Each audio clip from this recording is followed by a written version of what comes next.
Good to be with you again here on YouTube. This is my day off. I like to do things like this. This is fun for me. We've been speaking a lot about atheism.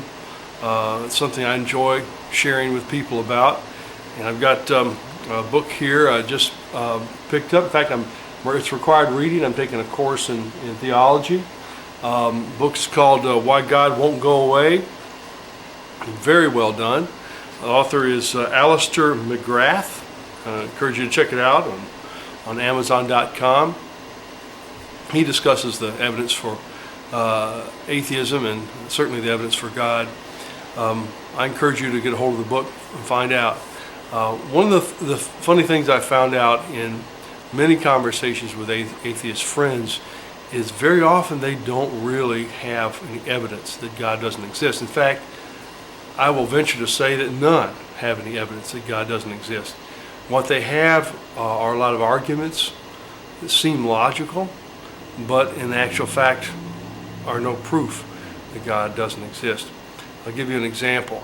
It doesn't seem logical that you can walk over to a little machine and in the heat of summer, hottest part of summer, you can get hot and humid air and pull cold out of that hot humid air.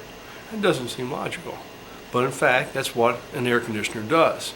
It also doesn't seem logical if you take a machine that weighs 100 tons of heavy metal, 100 tons of it, that it can soar up a mile or two or three in the sky.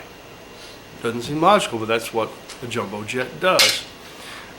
Some of the reason why I mention that is some of the logic that's put forth seems on its face to be logical, but when you really examine it, it's not. It's not really right. For instance, the logic that how can God exist if evil exists? That seems, logical on its face, but it's really not. God gives us free will. He does not make us robots. He could lobotomize everybody in the earth and force us to do what he wants. But just as a father would not want to lobotomize his children, although some have done that, and there's some tragic histories there I won't go into. Just as a father would not want to make his children into zombies who only do what's right. He wants to give them free will, even if they make the wrong choices. Just so God gives us free will, even if we make bad choices.